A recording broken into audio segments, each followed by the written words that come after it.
My dear students and parents, this is Daniel and welcome back to our channel. தமிழ்நாட்டில் இருக்கக்கூடிய NEET ஆஸ்பிரண்ட்ஸ்க்கு ரொம்பவே முக்கியமான ஒரு அப்டேட் தான் இந்த வீடியோவில் பார்க்க போகிறோம். நீட் ஸ்கோர் ரொம்ப கம்மியாக இருக்குது. அதாவது தமிழ்நாட்டில் இருக்கக்கூடிய 37 கவர்மெண்ட் மெடிக்கல் காலேஜில் சேர்றதுக்கு தேவையான நீட் மார்க்ஸ் என்கிட்ட இல்லை.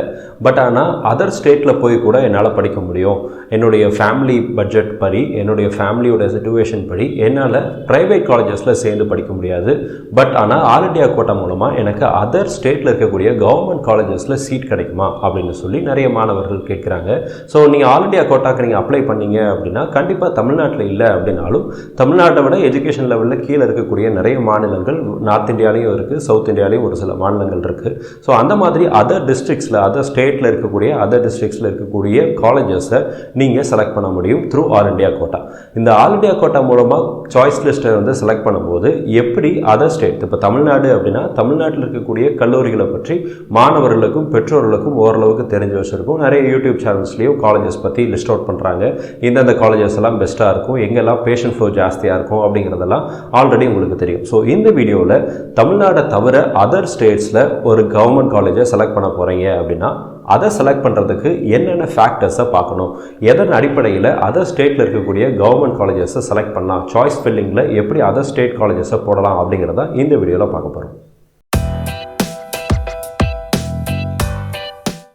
ஏற்கனவே நம்மளுடைய சேனலில் தமிழ்நாட்டில் இருக்கக்கூடிய 37 கவர்மெண்ட் காலேஜஸை எதன் அடிப்படையில் ப்ரியாரிட்டைஸ் பண்ணுறது அப்படின்னு சொல்லி டீட்டெயிலாக ஒரு வீடியோ போட்டிருக்கிறோம். இது வரைக்கும் நீங்கள் அந்த வீடியோ பார்க்கல அப்படின்னா ஐகார்லையும் டிஸ்கிரிப்ஷன்லையும் அந்த வீடியோட லிங்க் கொடுக்குறேன், செக் பண்ணி பாருங்கள். இப்போது இந்த வீடியோவில் அதர் ஸ்டேட்டில் இருக்கக்கூடிய கவர்மெண்ட் காலேஜஸை எப்படி ப்ரியாரிட்டைஸ் பண்ணுறது, அதில் என்னென்ன கன்சிடர் பண்ணணும் அப்படிங்கிறத பற்றி பார்க்கலாம். முதல் விஷயம் என்ன அப்படின்னா டிஸ்டன்ஸ்.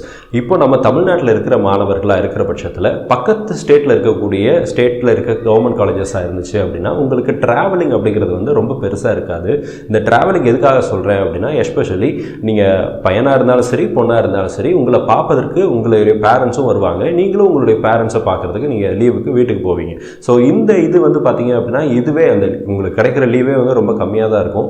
அந்த லீவ்லேயும் நீங்கள் ட்ராவல் பண்ணியே டைம்லாம் ஸ்பெண்ட் ஆயிடுச்சு, டைமெல்லாம் போயிடுச்சு, டேஸ் எல்லாம் போயிடுச்சு அப்படின்னா அந்த லீவோட அந்த இதே இருக்காது. அண்ட் நீ ஹாஸ்டலில் தங்கி படிக்கிறீங்க, திரும்ப ஒரு லீவுக்கு உங்கள் பேரண்ட்ஸ் பார்க்க போகிறீங்க அப்படின்னா அந்த இடத்துல ஒரு பெரிய மிஸ் அண்டர்ஸ்டாண்டிங் அண்ட் ஒரு கேப் இருக்கும். ஸோ அந்த கேப்பை ஃபில்ஃபில் பண்ணணும் அப்படின்னா பக்கத்து ஸ்டேட், அதாவது தமிழ்நாட்டுக்கு பக்கத்தில் இருக்கக்கூடிய மாநிலங்களில் இருக்கக்கூடிய கவர்மெண்ட் காலேஜஸை ஃபர்ஸ்ட் போடலாம். அது வந்து என்னுடைய ஒரு சாய்ஸாக இருக்குது.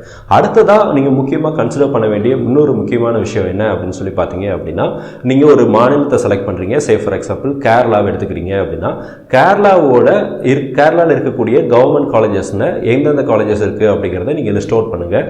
லிஸ்ட் அவுட் பண்ணுறதுல அதில் இருக்கிற காலேஜஸில் ஃபஸ்ட்டு எந்த காலேஜை போடலாம் அப்படின்னா கேரளாவோட ஹெட் குவார்ட்டர்ஸில் இருக்கிற காலேஜை ஃபர்ஸ்ட் போட்டிங்க அப்படின்னா அது பொதுவாகவே கொஞ்சம் அதிகமாக நல்ல காலேஜஸ் தான் இருப்பதற்கான வாய்ப்புகள் இருக்குது. தமிழ்நாடையும் நீங்கள் உதாரணத்துக்கு எடுத்துக்கிறீங்க அப்படின்னா தமிழ்நாடோட ஹெட் குவார்ட்டர்ஸ்ங்கிறது சென்னையில் இருக்கக்கூடிய கவர்மெண்ட் காலேஜஸ் எல்லாமே பார்த்தீங்க அப்படின்னா ஃபார் பெட்டர், தமிழ்நாட்டில் அதர் டிஸ்ட்ரிக்ஸில் இருக்கக்கூடிய காலேஜஸை விட ஃபார் பெட்டர் காலேஜஸ் சென்னையில் இருக்குது. இப்போ சென்னையில் இப்போ நீங்கள் ஸ்டான்லி எடுத்தீங்கனாலும் சரி, இல்லை எம்எம்சி எடுத்தீங்கனாலும் சரி, இது எல்லாமே பார்த்தீங்க அப்படின்னா நிறைய மாணவர்கள் அதிகமாக ப்ரிஃபரன்ஸ் கொடுத்து எடுக்கக்கூடிய முதல் கல்லூரியாக இருக்குது அப்படிங்கிறது வந்து ரொம்ப ஃபேக்டரான ஒரு விஷயம். ஸோ இதே மாதிரி தான் ஒவ்வொரு ஸ்டேட்லையும் அந்த ஹெட் குவார்ட்டர்ஸில் இருக்கக்கூடிய காலேஜை அங்கே அந்த ஸ்டேட்டில் இருக்கிற மாணவர்கள் ரொம்பவே அதிகமாக ப்ரிஃபர் பண்ணி எடுப்பாங்க. அண்ட் அரசாங்கமும் ஹெட் குவார்ட்டர்ஸில் இருக்கிற காலேஜுக்கு நிறைய இம்பார்ட்டன்ஸ் கொடுத்து நிறைய நலத்திட்டங்களை செய்வாங்க, நிறைய இன்ஃப்ராஸ்ட்ரக்சர் டெவலப்மெண்ட் இருக்கும்.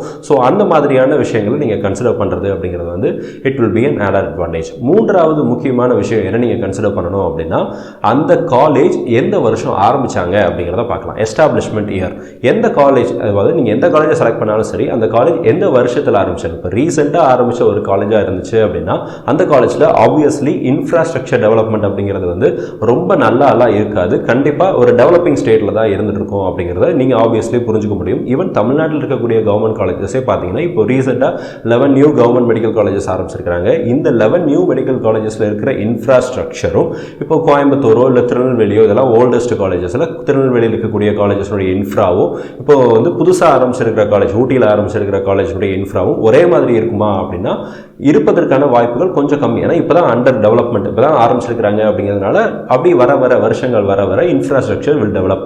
இப்போது இதில் எதையுமே நம்ம வந்து குறைச்சி மதிப்பிடலை. ஆனால் இன்ஃப்ராஸ்ட்ரக்சர் ஓரியன்டாக எஸ்டாப்ளிஷ்மெண்ட்டை பொறுத்து இயர் ஆஃப் எஸ்டாப்ளிஷ்மெண்ட் ரொம்ப முன்னாடி ஆரம்பித்த காலேஜாக இருந்துச்சு அப்படின்னா கண்டிப்பாக on the days over the years பார்த்தீங்க அப்படின்னா கண்டிப்பாக ஒரு நல்ல இன்ஃப்ராஸ்ட்ரக்சர் டெவலப்மெண்ட் அந்த காலேஜில் இருக்கும். அது உங்களுக்கு நல்ல ஒரு எக்ஸ்போஷரை கொடுக்கும் அப்படிங்கிறது ஒரு முக்கியமான ஒரு பாயிண்ட். அடுத்ததாக நீங்கள் கன்சிடர் பண்ண வேண்டிய முக்கியமான பாயிண்ட் என்ன அப்படின்னு சொல்லி பார்த்தீங்க அப்படின்னா அந்த காலேஜில் இருக்கக்கூடிய டோட்டல் நம்பர் ஆஃப் சீட்ஸ். இப்போ புதுசாக ஆரம்பிச்சிருக்கிற காலேஜ் எல்லாம் 100 சீட்டோட ஆரம்பிக்கிறாங்க. இப்போ மதுரை எய்ம்ஸ் எல்லாம் பார்த்தீங்க அப்படின்னா இன்னும் பில்டிங்கே வரல, பட் ஆனால் ஒரு 50 சீட் வந்து அட்மிஷன் கொடுக்குறோன்னு சொல்லி ஈவன் ஆல் இண்டியா கோட்டாவில் கூட அந்த காலேஜை வந்து சாய்ஸ் லிஸ்ட்டில் உள்ள ஆட் பண்ணிட்டாங்க. ஸோ இப்போ இருந்து நீங்கள் சாய்ஸ் லிஸ்ட் ஓப்பன் பண்ணி பார்த்தீங்க அப்படின்னா யூ கேன் சி மதுரை எய்ம்ஸை கூட நீங்கள் வந்து அதில் பார்க்கலாம். ஸோ மதுரை எய்ம்ஸில் ஜாயின் பண்ணலாமா அப்படின்னா அது உங்களுடைய விருப்பம் தான். நீங்கள் தாராளமாக ஜாயின் பண்ணுறதுனா பண்ணலாம், இல்லை வேண்டாம்னா வேண்டாம் அப்படிங்கிறது அவங்களுடைய இண்டிவிஜுவல் ரெஸ்பெக்டிவை பொறுத்து அது வந்து வேறுபடும்.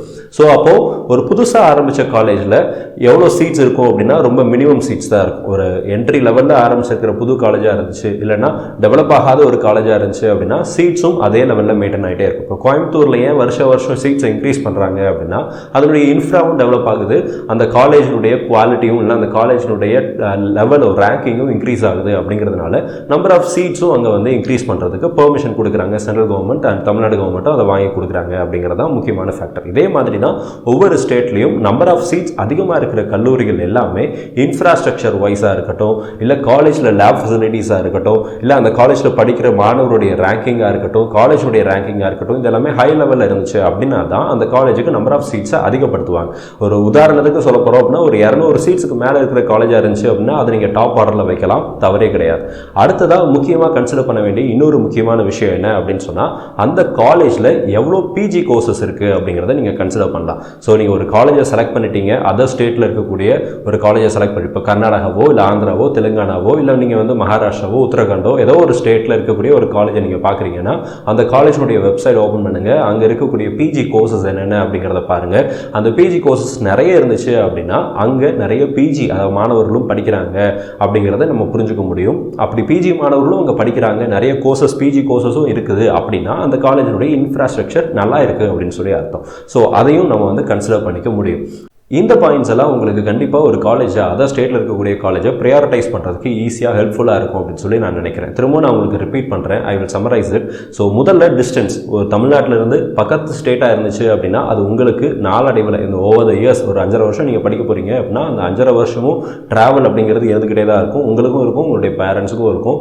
ஸோ அதனால் அதையும் நீங்கள் கன்சிடர் பண்ணலாம். ஒரு பாயிண்ட் இது எனக்கு முக்கியமாக இருக்கலாம், உங்களுக்கு அது முக்கியம் இல்லாமல் கூட இருக்கலாம்.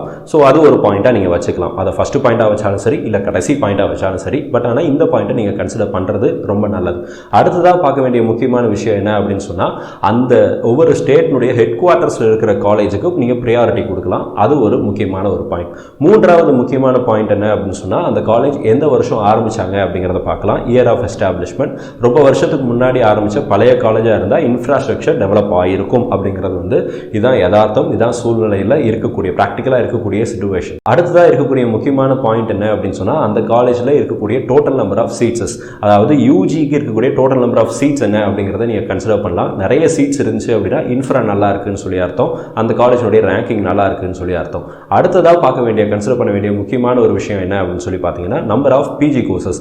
ஸோ பிஜி கோர்சஸை பொறுத்த வரைக்கும் நிறைய பிஜி கோர்சஸ் இருந்துச்சுன்னா ஆப்வியஸ்லி இன்ஃப்ராஸ்ட்ரக்சர் நல்லா இருக்குன்னு சொல்லி அர்த்தம். லேப் ஃபெசிலிட்டியாக இருக்கட்டும், ஹாஸ்டல் ஃபெசிலிட்டியாக இருக்கட்டும், இது எல்லாமே நல்லா இருந்தால் தான் பிஜி கோர்சஸ்க்கு மாணவர்கள் அந்த காலேஜை செலக்ட் பண்ணி போய் படிப்பாங்க. ஸோ அதனால் பிஜி கோர்சஸ் நிறைய இருக்கிற கவர்மெண்ட் காலேஜஸ் அதாவது ஸ்டேட் கவர்மெண்ட் காலேஜஸை நீங்கள் செலக்ட் பண்ணிங்க அப்படின்னா அதுவும் உங்களுக்கு ஒரு முக்கியமான ஒரு விஷயமா இருக்கும். ஸோ இந்த வீடியோவில் நீட் ஆஸ்பிரண்ட்ஸ் தமிழ்நாட்டு மாணவர்கள் அதாவது தமிழ்நாட்டினுடைய கவர்மெண்ட் காலேஜஸில் சீட் கிடைக்காது, என்னுடைய மார்க் வந்து ஒரு 530க்கு கீழே இருக்குது, 535க்கு கீழே இருக்குது, பிசி கம்யூனிட்டியாக இருந்தால் ஒவ்வொரு கம்யூனிட்டிக்கும் நீங்கள் வந்து நம்மளுடைய புது காலேஜுக்கு என்ன கட் ஆஃப் கிடைக்கும் அப்படிங்கிறத நீங்கள் ஆல்ரெடி அசியூம் பண்ணி வச்சுருப்பீங்க. அந்த கட் ஆஃப்க்கு கீழே இருக்குது அப்படிங்கிற பட்சத்தில் நீங்கள் நியர்பை ஸ்டேட்ஸில் அதர் ஸ்டேட்ஸில் இருக்கக்கூடிய கல்லூரிகளை தேர்ந்தெடுக்கலாம்.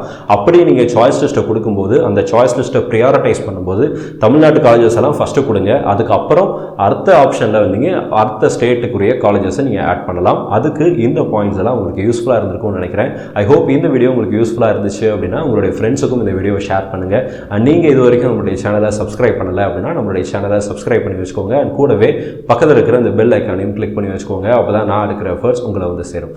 மீண்டும் ஒரு நல்ல பதிவுடன் உங்களை சந்திக்கிறேன். நன்றி.